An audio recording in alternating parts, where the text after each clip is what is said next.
très cher signe du poisson. Bienvenue sur les clartés de Sosmo.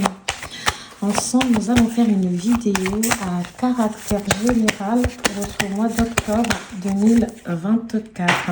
Vous avez l'énergie de la papesse et de l'empereur. Alors, mes très chers signes du poisson, j'ai envie de parler de l'aspect sentimental ce mois avec vous.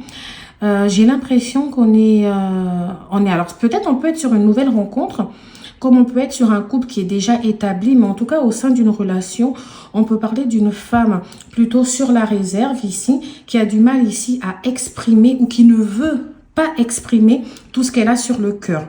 J'ai quelqu'un ici qui peut être sur la retenue. J'ai l'impression qu'on tâtonne.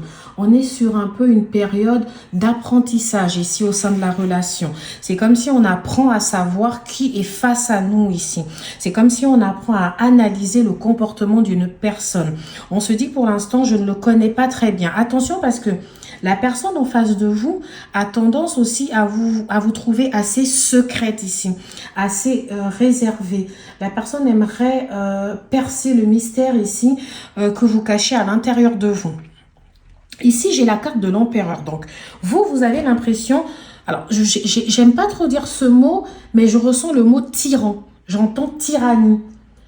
Vous avez l'impression ici que la personne, elle est un peu autoritaire, qu'elle est dans le contrôle, qu'elle a envie de savoir tout ce qui se passe, qu'elle a envie... Alors, vous avez peur aussi, on dirait, d'un certain rapport de force entre vous.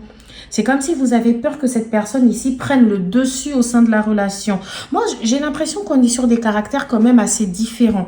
Alors, au niveau des signes astrologiques, je peux avoir le signe du lion, le signe du sagittaire, le signe du bélier, donc les signes de feu en soi.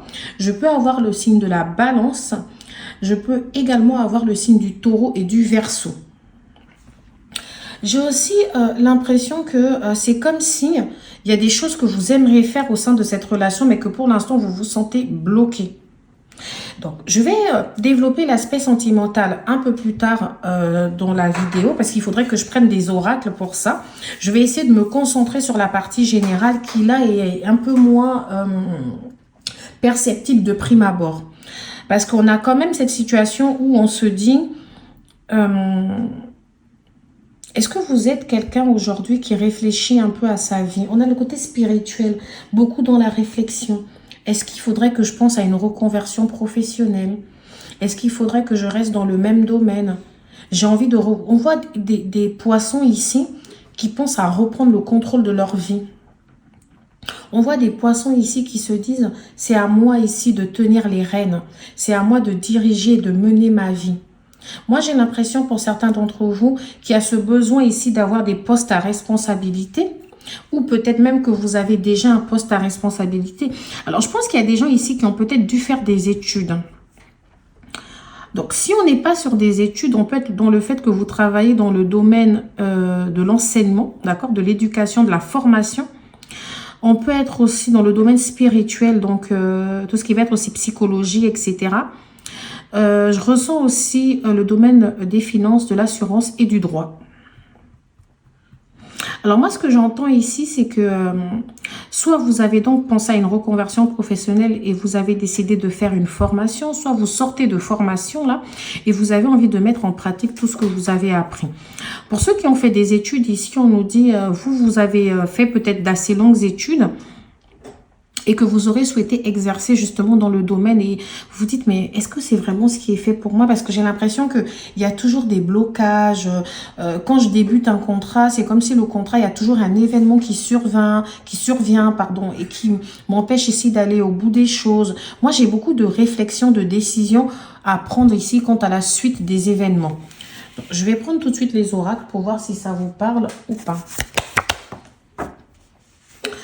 Alors, au niveau professionnel ou général, j'ai la lenteur, j'ai les retards. C'est peut-être pour ça que je parlais de blocage, comme si tout est en période d'arrêt et s'il ne se passe pas grand-chose. Alors, il peut ne rien se passer au sein d'un contrat qui est déjà préexistant. C'est-à-dire qu'on est déjà en contrat ici, mais on n'évolue pas. ou alors on a besoin de se former ici pour améliorer ou pour pouvoir justement être apte à prendre des postes à responsabilité ici, mais tout prend un retard, tout est hyper lent, on n'arrive pas à aller au bout des choses ici. On peut être aussi dans une période d'arrêt temporaire. Pour certains d'entre vous, ça peut être par rapport à une grossesse. Par exemple, vous êtes en congé maternité ou vous êtes tout simplement au chômage et où vous avez dû vous arrêter dans votre carrière ici par rapport à une grossesse ou par rapport à, pour d'autres d'entre vous, c'est par rapport à un projet professionnel qu'on a envie de créer parce qu'on a quand même le côté création qui ressort ici. Si vous êtes enceinte, on peut me parler peut-être de la naissance d'un bébé garçon. Peut-être que vous êtes enceinte d'un bébé garçon ici. Arrêt maladie, voilà. Exactement ce que j'étais en train de dire. Donc, si on n'est pas si fort... Alors, congé maladie, si on n'est pas... Parce que j'ai pas eu la carte non plus de la maternité. Donc, si on n'est pas sur tout ce qui est maternité, on peut être sur un congé de maladie longue durée. Je pense que c'est comme ça quand ça se dit. Vous me direz en commentaire. Sinon, on est sur un congé maladie. On a un temps de pause ici.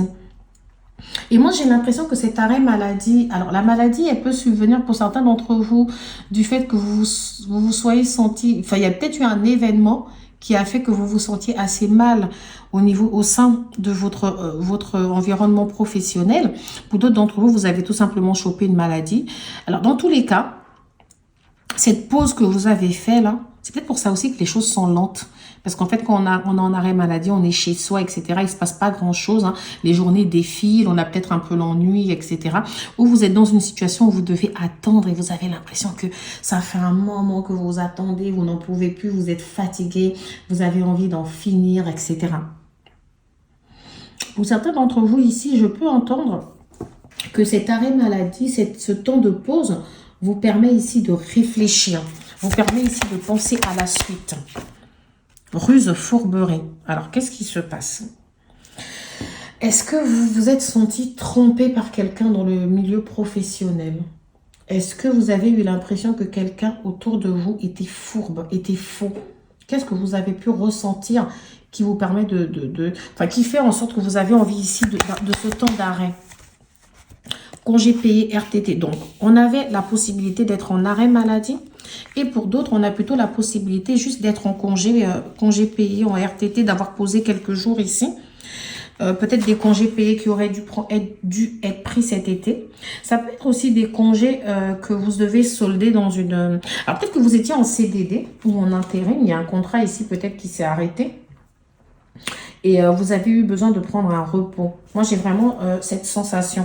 Vous avez eu besoin de souffler. C'est comme si vous vous dites, bah, j'ai un peu trop donné ici. Il faut que ça se calme. Il faut que les choses se calment légèrement. Échec. Bon, on va voir ici. Qu'est-ce qui est en échec? Alors, c'est vrai qu'au début, moi, je vous ai dit que vous aviez aussi cette sensation. Parce qu'on avait la carte de la lenteur. Alors, si vous êtes une femme... Peut-être que vous avez eu cette sensation que tout ce que vous aviez envie de faire ici, que ce soit des contrats que vous commenciez, même en CDI, un contrat à durée indéterminée, ça se soldait par des échecs. C'est comme si vous aviez du mal. Il y avait toujours un événement qui survenait ici et qui vous empêchait ici d'aller au bout des choses. Après, peut-être que c'était une entente difficile avec votre employeur et que vous avez dû partir. Un manager ici, en tout cas quelqu'un qui peut représenter l'autorité, parce que j'ai l'empereur ici. Ça peut être un homme ici qui avait tendance à être un peu tyrannique avec vous. Un homme ici qui avait tendance à vouloir vous imposer des choses. On peut passer aussi non seulement puisqu'on avait ruse et fourberie, on peut avoir quelqu'un ici qui voulait sciemment vous parler, mal vous parler, qui voulait prendre le dessus sur vous, quelqu'un qui avait tendance ici à vouloir vous isoler, qui avait tendance à vouloir vous rabaisser. Il pouvait parler peut-être de vos origines, chercher des petits points comme ça pour cibler l'incompétence. Donc moi je pense que cet échec vient d'ici. Alors l'échec peut aussi représenter le fait que finalement, cette personne n'a pas réellement réussi à vous atteindre. Que malgré toutes les tentatives de rabaissement, malgré toutes les tentatives ici d'harcèlement moral, etc., vous avez su vous relever. On peut vraiment avoir ça. D'accord?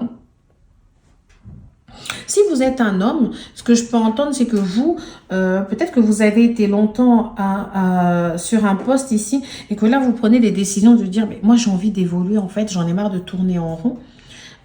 J'ai emmagasiné beaucoup de connaissances. J'estime avoir un gros bagage ici professionnel, une grosse expérience professionnelle. J'estime que je peux aspirer à mieux que d'être toujours bloqué au même niveau ici. Moi, je vous vois même certains en train de se dire, alors si ça continue comme ça, moi, en tout cas, moi, je suis déterminée, j'ai le courage pour y aller. Mais si ça continue comme ça, pourquoi pas partir. En tout cas, vous sentez vous êtes prêt ici à partir vers autre chose. J'ai l'impression quand même que pour certains d'entre vous, vous êtes tenus en échec par rapport soit à des projets que vous avez, soit par rapport à des aspirations professionnelles que vous avez. Femme. Donc ici, certains d'entre vous, c'est vrai que je vous disais qu'on peut parler aussi du sentimental. Hein. Donc peut-être que ici vous êtes en échec par rapport à des projets que vous avez avec une femme. Ou si vous êtes une femme, peut-être que c'est vous qui êtes en échec par rapport à des projets que vous aviez. Donc ici, alors j'ai vraiment l'impression que je m'adresse énormément à des femmes depuis le départ. Parce que j'avais déjà la papesse. C'est vrai que j'ai l'empereur, mais voilà. En tout cas, je vais revenir sur le sentimental. Parce que là, ça veut directement m'emmener... sur le sentimental ici, cette peur d'être en échec, cette peur de ne pas réussir sa vie de couple encore une fois, cette peur ici de se dire mais j'aurais construit tout ça finalement pour que ça ne marche pas. Bon, on va y arriver. J'ai la carte de la naissance. Donc si vous êtes une femme et que vous êtes enceinte, j'ai envie de vous dire félicitations. Si vous accouchez bientôt également, félicitations. Si vous avez accouché ce mois, c'est pareil. Et c'est vrai que je vois un petit garçon pour certains d'entre vous. Après, il est possible que je me trompe. Hein. C'est juste une lecture de toutes les façons. Donc, prenez ce qui résonne en vous. Et si rien ne résonne en vous, c'est tout simplement que le message n'était pas fait pour vous. Pour d'autres d'entre vous, je peux entendre aussi... Alors, par la naissance, on peut parler de la naissance d'une nouvelle idée. De la naissance d'un nouveau projet. On est vraiment dans ça. Et je confirme, il y a vraiment quelqu'un ici qui peut être en arrêt professionnellement par rapport à une situation de grossesse et ça retarde encore les projets que vous aviez. C'est peut-être pour ça que vous vous sentez en échec ici. Mais vous en faites pas, hein, 9 mois, c'est vrai que ça peut être long, mais à la fin on se dit, ah, c'est passé plutôt vite. Donc ici, il y a peut-être un projet ici. Hein. Pour d'autres d'entre vous, d'ailleurs, la carte naissance aussi peut représenter une nouvelle relation. Parce qu'en dos de carte ici, j'ai la carte séparation. Donc, enfant. Donc, est-ce que pour certains d'entre vous, vous vous êtes séparés et là, vous retrouvez votre âme d'enfant et vous êtes prêt à faire une rencontre prometteuse ici avec une relation plus tranquille, plus apaisée. Ou alors, est-ce que certains d'entre vous ici qui est peut-être enceinte ou qui a envie d'avoir un bébé, se disent, moi, j'aimerais plus avoir une relation tranquille, je veux pas qu'on me prenne la tête. Il y a d'autres d'entre vous aussi qui ont peur de se séparer par rapport à un enfant. Peut-être des désaccords liés à l'éducation d'un enfant, des désaccords liés à une grossesse ici, des désaccords peut-être aussi liés à l'enfance de cette personne ou à votre enfance. En tout cas, à chacun son éducation ici. Mais vous avez l'impression des fois de ne pas être sur la même longueur d'onde. Et pourtant, bon, c'est une relation qui paraissait à peu près prometteuse. Hein. J'ai la carte de l'amour. Donc, ouais. Moi, j'ai l'impression qu'ici, en amour, il va falloir essayer de trouver un compromis. On a peut-être une relation qui n'était pas très ancienne ici, où les gens, ils apprenaient réellement à se connaître. Alors peut-être que c'est encore le cas actuellement. Et quand on vous dit, l'amour va avoir une place importante pour vous là, sur le mois d'octobre, sur les mois à venir. Je pense que sur la fin 2024, idem, hein, l'amour va avoir une place vraiment importante. Mais c'est marrant parce qu'en même temps, il y a le côté professionnel, mais je ne vous sens pas non plus hyper stressé par ça. J'ai l'impression qu'on est dans une phase où on a envie de construire. Ouverture. Donc ici, on nous dit de toutes les façons, la destinée va vous apporter une ouverture. Vous allez pouvoir ouvrir avec une nouvelle clé, d'accord? Il risque d'avoir des entretiens par rapport à un travail. Il risque d'avoir des discussions autour de votre avenir professionnel. Il risque d'avoir le fait de se dire, bah, qu'est-ce que je rêve de faire? Qu'est-ce que j'ai réellement envie de faire? Je n'ai plus envie d'être dans les mêmes situations, de répéter tout le temps les mêmes choses, peut-être un travail qui s'arrête comme ça après une période d'essai, des CDD, de l'intérim. Non, moi je veux quelque chose de stable, quelque chose qui dure sur le temps. Il y a beaucoup de paroles en tout cas ici. Peut-être même que je vais me lancer à mon propre compte. Alors peut-être qu'il faut que je remette en question tout ce que j'ai appris, me former par exemple sur autre chose ou même partir sur autre chose, apprendre ou voir quelque chose d'autre. Moi j'ai l'impression qu'on examine pas mal la situation pour l'instant. Mais en même temps, on a peur aussi pour l'argent. On dit, ouais, j'ai culpabilise, attendez, j'ai fait tout ça pour finalement aller travailler dans un domaine qui n'est pas le mien. Qu'est-ce que ma famille va penser? Bon, je me sens un peu toute seule par rapport à ça, mais je sais que c'est à moi de prendre les décisions pour pouvoir avancer dans ma vie, pour pouvoir vouloir ce changement, pour pouvoir attirer ce changement, pour avoir cette tranquillité d'esprit, cette sérénité. Il faut que je me protège. Alors, moi, j'ai aussi une histoire de... Il faut que je me protège par rapport à un homme. D'accord? J'ai une relation peut-être ici qui est naissante. Mais je n'ai pas envie que quelqu'un vienne ici me dire ce que je dois faire ou pas. Je n'ai plus besoin de ça. J'en ai connu, moi, peut-être des relations où il y avait des pervers narcissiques, où il y avait des hommes contrôlants, etc. Je ne veux plus de ça. Et on vous dit, l'univers va vous donner une clé pour avoir une belle ouverture ici. Voilà, voilà, en tout cas, pour la partie générale, mes très chers signes du poisson. Donc là, je vais me concentrer sur l'aspect sentimental. Même si je dirais que j'ai beaucoup parlé de sentiments tout à l'heure. Mais voilà, on a ici un signe du poisson qui peut être dans l'hésitation. N'hésitez vraiment pas à vraiment transverser à ces énergies parce que ça peut être la personne en face de vous également. D'accord? Alors, j'ai le signe du poisson. Donc, est-ce qu'on est face à une personne qui est signe du poisson, qui est signe du Verseau, signe de la Vierge? Je ne l'avais pas dit tout à l'heure, j'avais plutôt dit taureau. Mais là, j'ai poisson, Verseau, Vierge. Ça peut être des ascendants cancer. Waouh, ça fait beaucoup de signes. Alors, on va essayer de ne pas se concentrer sur les signes, plutôt sur la guidance. Tu lui manques. Donc, alors, est-ce qu'on parle d'une personne avec qui? Alors, peut-être que certains d'entre vous ici, la personne dont on vous parle ici, c'est peut-être un ex, hein, une personne avec qui vous avez déjà été. Et c'est peut-être cette personne-là qui hésite à revenir vous parler, sachant que vous êtes en train de construire une autre relation. On dirait que c'est cette relation qui s'est arrêtée un peu de manière brutale. En tout cas, ici, vous manquez à quelqu'un.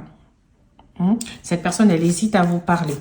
Vous pouvez aussi être dans une relation où vous êtes beaucoup dans l'hésitation par rapport à une personne. Et peut-être ici qu'on nous dit qu'il y a quelqu'un de votre passé, qui a une énergie de votre passé qui est encore présente. On nous parle du fait que vous aurez possiblement trop de choses en tête. Peut-être que vous réfléchissez trop, vous pensez trop. Et qu'on vous demande ici un peu de vous libérer l'esprit. Voilà, le fameux taureau. Là, ça fait beaucoup de signes.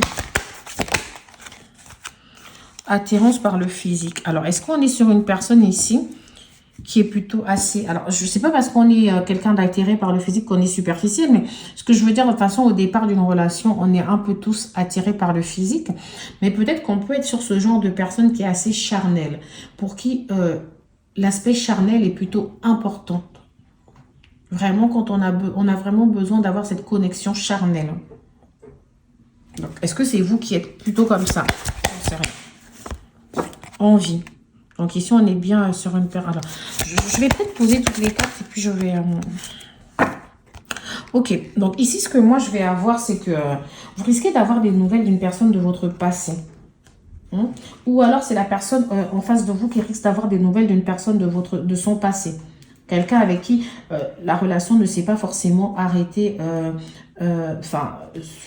c'est peut-être arrêté brusquement. D'accord? C'est vraiment peut-être aussi des nouvelles de manière inattendue. Ça risque de vous surprendre ici. Vous allez sûrement... En tout cas, cette personne nous dit que pour l'instant, elle est dans l'hésitation. On dit que elle a trop de choses en tête, elle réfléchit, elle ne sait pas quoi dire, mais elle a cette envie. Et c'est comme si vous êtes dans une phase où cette personne vous trouve encore plus belle, en fait. vous lui manquez, mais vous trouvez encore plus belle. Elle a envie de prendre ce risque, de venir vous parler. C'est une personne avec qui il y a peut-être une sorte de dépendance affective. Je ne sais pas qui a fait la dépendance affective envers qui, mais cette personne aujourd'hui, elle a eu besoin de réflexion, etc. Et elle risque de revenir vous parler. Donc là, ça c'est le premier cas que j'ai. Le second cas que j'ai ici, c'est vraiment que... vous avez rencontré une personne, la relation, elle va tout doucement, mais on est toujours dans l'hésitation. On ne sait pas vraiment si ce qu'on ressent pour cette... ou c'est la personne en face de vous qui a des doutes quant aux sentiments. D'accord? C'est soit l'un, soit l'autre hein, qui a des doutes quant au réel sentiment, à l'authenticité des sentiments. Peut-être que cette personne pense que c'est purement physique, purement charnel. Mais cette personne, elle a vraiment envie de construire quelque chose avec vous. Mais c'est quelqu'un qui a l'air d'être assez dépendant, qui a l'air d'être assez autoritaire ici, qui a quelques petits soucis au niveau comportement ici à régler. On parle de l'aide. Cette personne peut-être devrait consulter, parler à quelqu'un, se libérer de ses expériences passées afin de ne pas gâcher toute la relation. Donc voilà ce que je vais avoir ici, mes très chers signes du poisson. Je vais vous laisser ici avec une petite carte conseil. Flamme jumelle, votre patience en flamme. Donc je vous parlais d'une personne ici avec qui il y a peut-être une dépendance, mais ça peut être plutôt un lien karmique. Ça peut être quelqu'un avec qui il y a toujours cette tendance à on se sépare, on se remet ensemble, on n'arrive pas ici à se laisser. On a vraiment cette énergie de... Allez, on est ensemble ou on n'est pas ensemble. Bon, oui, là, on n'est pas ensemble, mais on se voit. Voilà, on a vraiment cette énergie où on nous dit, voilà, il y a une relation ici qui est en train de... qui va sûrement, vous allez avoir des nouvelles d'une personne de votre passé, parce que cette personne ne peut pas finalement se passer de vous. C'est comme si c'est plus fort qu'elle. Ici, on nous dit que vous pouvez être dans une relation flamme jumelle où il y a une connexion particulière, une connexion vraiment divine. Pour certains d'entre vous, ça peut être aussi au sein de la nouvelle relation où on nous dit... toute cette hésitation, ce questionnement que vous avez, c'est normal. C'est parce qu'il y a un lien qui est hyper puissant entre vous. Il est important dès maintenant de faire un pas en arrière et de prendre du temps pour toi. Au lieu de focaliser ton attention sur quelqu'un d'autre, accorde-toi du temps rien que pour toi. Donc ici, on vous demande effectivement de penser à vous. Certes, vous êtes en train de construire cette relation, vous devez penser à deux, mais il est important que vous-même, vous vous sentiez déjà bien, d'accord? Ne vous focalisez, il ne faut pas que cette personne elle vous bouffe en énergie, en fait. Hein. Gardez de l'énergie aussi pour vous-même, pour ce que vous avez, pour vos aspirations, pour vos attentes. Voilà mes très chers signes du poisson. Je vous dis à bientôt sur les cartes de Sassonet. N'hésitez pas à liker, à partager, à vous abonner si cette guidance vous a plu. Et bien évidemment, pour toute consultation privée avec moi, vous pouvez avoir des informations dans la barre de description. Au revoir.